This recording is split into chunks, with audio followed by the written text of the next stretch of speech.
سوادگاران سید الشہداء و ماتمداران مظلوم کربلا، دلوں میں محبت علی کے چراغ جلانے والوں، آنکھوں میں محبت حسین کی ٹھنڈک محسوس کرنے والوں، ابتدائی مجلس میں خدائے وحدہ لا شریک کی بارگاہ میں انتہائی سپاسگزار ہوں کہ اس خالق کائنات نے ایک مرتبہ پھر آپ کی دیار محبت میں یہ موقع فراہم فرمایا کہ آپ کے اذان عالیہ کا آپ کی بدمقابل سماعتوں کے حوالے قرآن مجید کی آیات کے ذیل میں مناقب اہل بیت علیہ السلام بیان کر سکے۔ یقیناً پہلے بھی خطاب کر چکا ہوں اور آپ حضرات میرے مزاج سے واقف ہے کہ میری کوشش، میری کاوش یہی ہوتی ہے کہ مجلس کی ابتدا بھی قرآن سے ہو اور مجلس کا اختتام بھی قرآن پر۔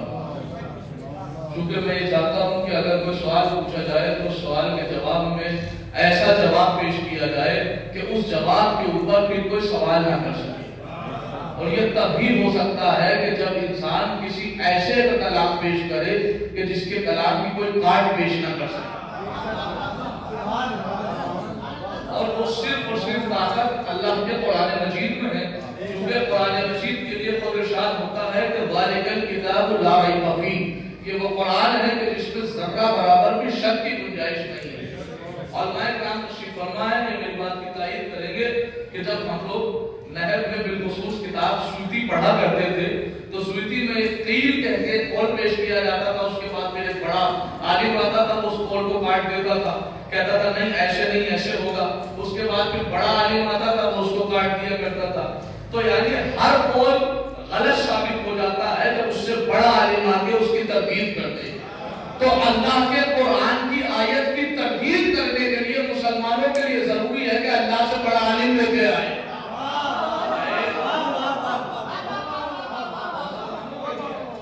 ضروری ہے کہ اللہ سے بڑا کوئی عالم لے کے آئے، اللہ سے بڑا کوئی عالم ہو نہیں سکتا، اس لیے قرآن سے بڑھ کے مستحکم، مضبوط، مدلل کوئی کتاب نہیں ہو سکتی۔ تو میں کوشش یہی کروں گا صرف قرآن مجید کی آیات ہی سے گفتگو کروں، اور مذہب شیعہ کی جو بقا ہے وہ میرے نزدیک، میں اپنا عقیدہ بتا سکتا ہوں، میرے نزدیک صرف 3 چیزوں سے مذہب شیعہ باقی ہے اور عروج پا رہا ہے۔ پہلی چیز کا نام ہے علی کی ولایت، دوسری چیز کا نام ہے حسین کی شہادت، اور تیسری اور ضروری چیز کا نام ہے زہرا کی وراثت۔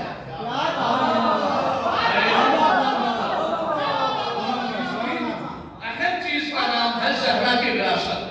آج میں نے کوشش اور کاوش یہی کی ہے کہ اس موضوع کو کھولا جائے کہ جس موضوع پہ بیٹھ پڑھنے کے لیے خطیب کے اندر حوصلہ چاہیے اور سامعین کے اندر طاقت چاہیے۔ دیکھیں آج سے کچھ سال پہلے ہندوستان کے اندر ایک وائرس آیا تھا۔ اب میں پوچھوں گا کون سا وائرس؟ آپ مسکرا کے کہیں گے کورونا وائرس۔ نہ کورونا وائرس صرف اور صرف جسموں کو خراب کرنے کا وائرس تھا۔ میں جسموں کو خراب کرنے کے وائرس کے بارے میں کیوں بات کروں؟ میں طبیب تھوڑی ہوں، میں ڈاکٹر تھوڑی ہوں۔ ایک وائرس آیا تھا عقیدوں کو خراب کرنے والا وائرس، جس کا نام تھا ڈاکٹر ذاکر نائک۔ اس وائرس نے اپنی ایک مینٹلٹی بنائی تھی، وہ کہنا یہ چاہ رہا تھا کہ صاحب نہ تو کسی کو اچھا کہا جائے نہ کسی کو برا کہا جائے۔ آپ کو حق نہیں پہنچتا کہ آپ کسی کو برا کہیں۔ بالخصوص کربلا کے معاملے میں یہ کہتا تھا کہ صاحب کربلا کے معاملے میں نہ یزید کو غلط کہا جائے نہ حسین کو صحیح کہا جائے، چونکہ کربلا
انہو کانا صدیقا نبیہ، ہم نے ابراہیم کو صدیق بنایا۔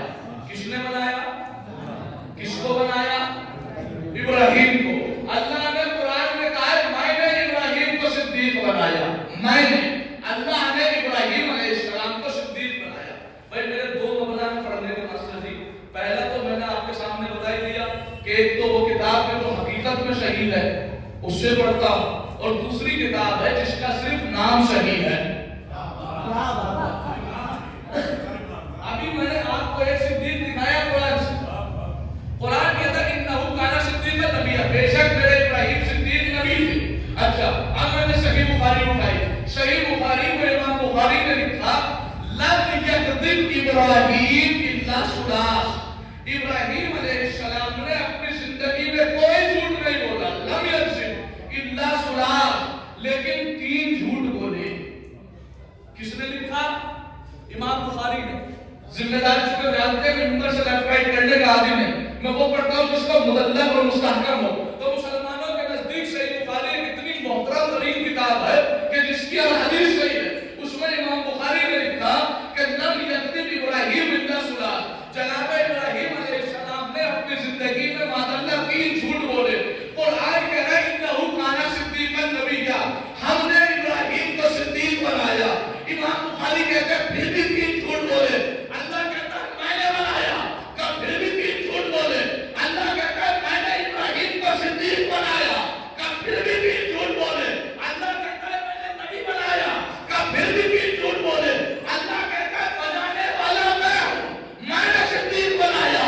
امام بخاری کہتے ہیں 3 جھوٹ بولے۔ اب جملہ آپ کی سماجوں کے اندر امام بخاری کا یہ کہنا کہ جناب ابراہیم نے 3 جھوٹ بولے، اللہ کہہ رہا ہے میں نے صدیق بنایا، ارے ان کی مینٹلٹی تو سمجھ میں آ گئی، جب ان کے نزدیک اللہ کا بنایا ہوا صدیق 3 جھوٹ بول سکتا ہے تو اسے جھوٹوں نے صدیق بنایا۔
تو میں نے صاف لفظوں میں کہا کہ صاحب شہزادی صدیقہ ہے، بڑی ذمہ داری سے جملہ کہہ رہا ہوں، آپ کی عقلوں کا دائرہ انشاءاللہ اگر پرواز کر جائے تو میرے جملے کا حکم سے لوٹا دیجیے گا، ورنہ بالکل خاموش بیٹھے رہیے گا۔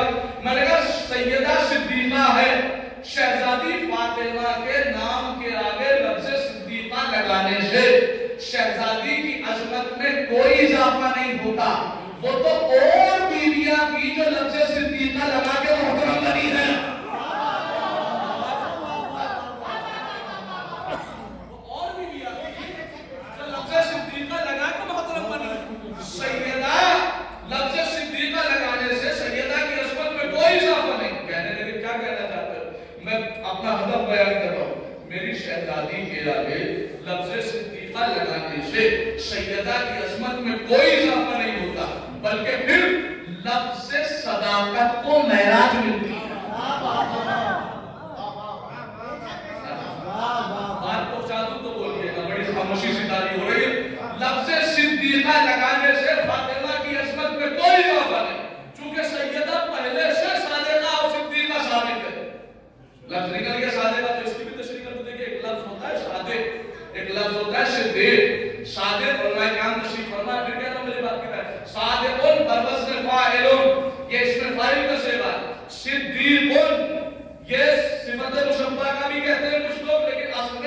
مبالغہ کا صیغہ ہے. کہا دونوں میں فرق ہے. آپ کہیں گے کیا؟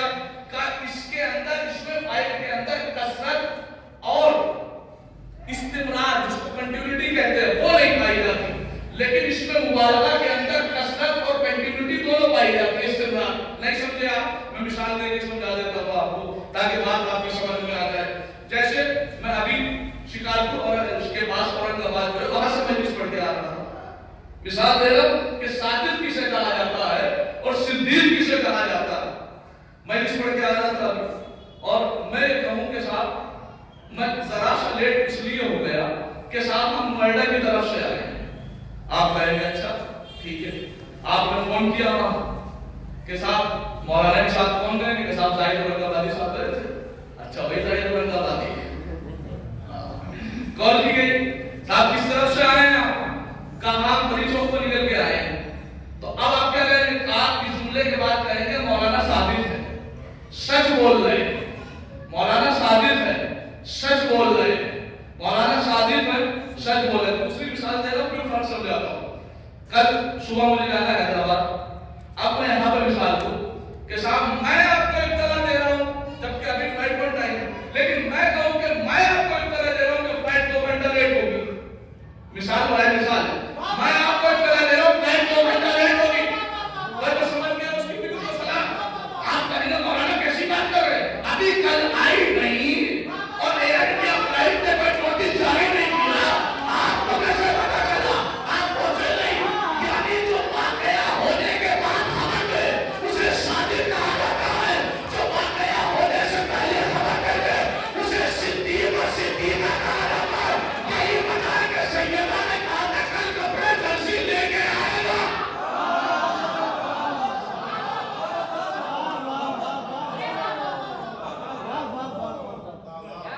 درزی لے کے آئے گا.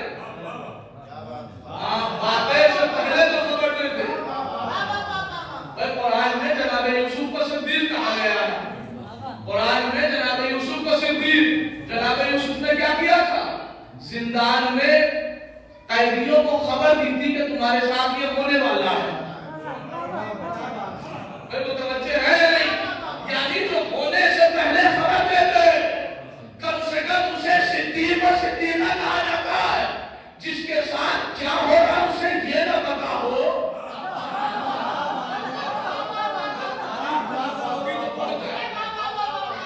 اب میں بات کی دلیل دے رہا ہوں. کہنے لگے صاحب کیسے ثابت کریں گے کہ زیادہ پہلے سے ثابت ہے صدیقہ؟ میں نے کہا اٹھائیے قرآن مجید.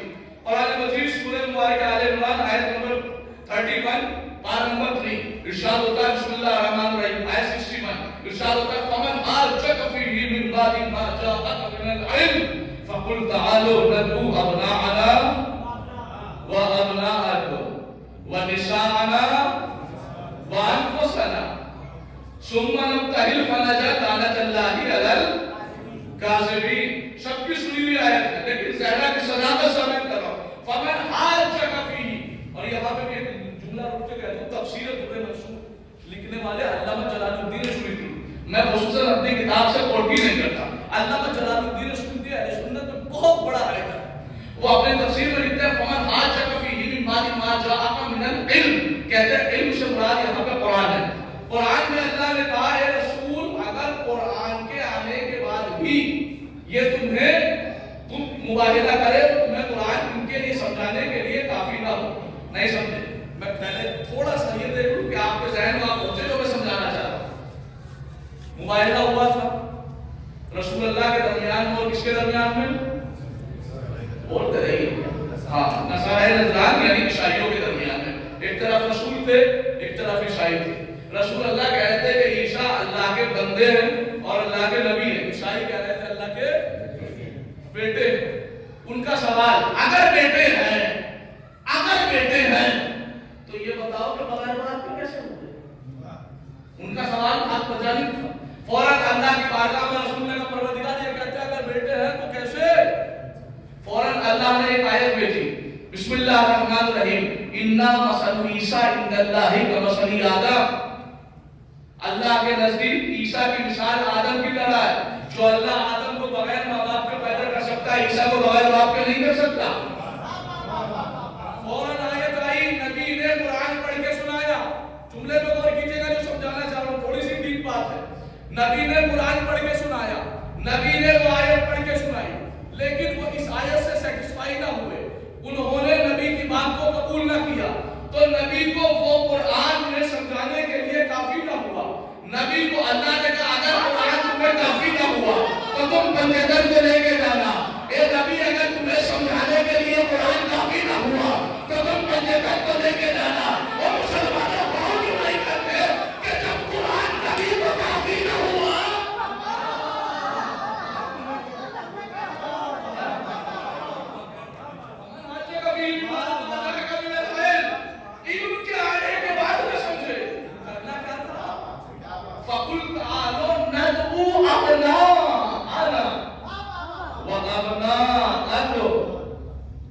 لفظوں پہ غور کیجیے گا، حالانکہ میں واقعہ سنانے کا عادی نہیں ہوں، میں واقعہ سنا رہا ہوں، بہت جلدی ہے، کسی پیغام کو دینا ہے مجھے۔ ابنا انا و ابناءکم، اے رسول ابنا جمع ہے ابن کی، ابن کہتے ہیں بیٹے کو، ایک کو، ابنا کہتے ہیں بہت سارے بیٹے، یعنی کم سے کم 3۔ اے رسول ان سے کہہ دو کہ تم اپنے بیٹوں کو لے کے آؤ۔ ہم یہی بات تھی، رسول کے بیٹوں کو، لیکن کس کے بیٹوں کو لے کے گئے؟ علی کے بیٹوں کو لے کے گئے نا، حسن اور حسین۔ ایک تعریف کی حیثیت بتا رہا ہوں جسے لوگوں کے سامنے چھپا دیا گیا، ذمہ داری سے منبر پہ ہاتھ بجانی قسم کھا کے کہہ رہا ہوں، رسول جب یہ آیت نازل ہوئی رسول اپنے بیٹوں کو لے کے آؤ، تو رسول اللہ کا اپنا بیٹا جناب ابراہیم زندہ تھا۔ بعد میں ان کے معلومات، چونکہ حقیقت یہ ہے کہ جناب ابراہیم کی پیدائش ہوئی 8 ہجری میں اور 10 ہجری میں دنیا سے گئے، 8 10 اور 9 ہجری میں مباہلہ ہوا۔ اپنے بیٹے کو لے کے آؤ، اپنے بیٹے ابراہیم زندہ تھے نہیں لے کے گئے، علی کے بیٹوں کو لے کے گئے۔ میں متوجہ رہنا۔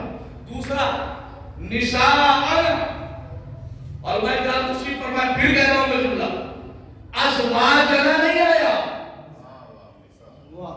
ازواجنا نہیں آیا، بناتنا نہیں آیا، اپنی بیٹیوں کو لے کے آؤ نہیں، اپنی عورتوں کو۔ عورتوں میں اگر بیٹیاں آتی ہیں تو عورتوں میں زوجہ بھی آتی ہے۔ ارے اگر محمد کے فاطمہ کے علاوہ اور بیٹیاں تھی تو کسی بیٹی کو تو لے کے جاتے، اگر کسی بیٹی کو نہیں لے کے گئے تو کم سے کم عزت دار زوجہ ہی کو لے کے چلے جاتے۔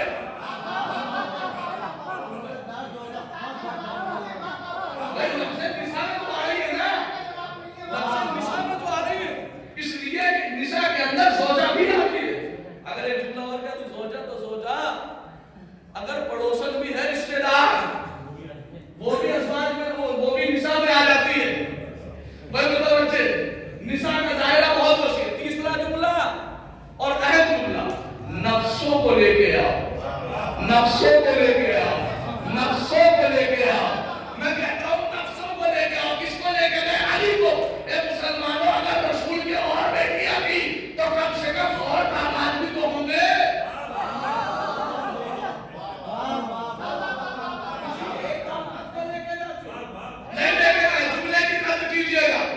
نبی اپنے بیٹوں کو لے کے آؤ، کہا نہیں اپنے بیٹے نہیں، علی کے بیٹے، اپنی زوجہ کا نہیں، اپنی زوجہ نہیں، علی کی زوجہ، اپنے نفسوں کو اپنے نفس نہیں، علی کا نفس۔ اب جملے کی قدر کیجئے گا، نبی نے اپنے گھر سے کسی کو لیا نہیں اور علی کے گھر سے کسی کو چھوڑا نہیں۔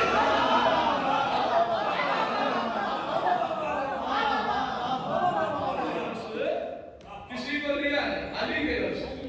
مجھے پہنچانا ہے پہنچانا ہوں، ذہن میں آمادہ کر دیا واقعہ، پورا مطالعہ ذہن میں آ گیا۔ اب میں آپ کو نتیجہ دے رہا ہوں جو مجھے بتانا تھا کہ زہرا کب سے صدیقہ، ہونا صرف اتنا تھا، ثم نبتہل، بس ہم مباہلہ کریں گے، لفظی ترجمہ کر رہا ہوں، بس ہم مباہلہ کریں گے، فنجعل لعنت اللہ علی الکاذبین، بس ہم لعنت کریں گے جھوٹوں پہ۔ یہ لفظ لعنت نہیں، اصل میں لفظ بددعا تھا، یعنی ہم بددعا کریں گے، اے نبی اللہ اگر ہم سچے ہیں، اللہ اگر ہم سچے ہیں تو انہیں ختم کر دیں۔ یہی ہونا تھا مباہلہ، کوئی تیسرا کام تو نہیں ہونا تھا، صرف عیسائیوں پہ لعنت ہونی تھی نا۔ پروردگار اگر ہم سچے ہیں تو ان عیسائیوں کو ختم کر دے، اگر ہم سچے ہیں تو عیسائیوں کو ختم کر دے، اگر ہم سچے ہیں۔ انصاف سے بتاؤ، انصاف سے بتاؤ، اگر صرف یہی ہونا تھا، عیسائیت کو اللہ کو مٹانا تھا،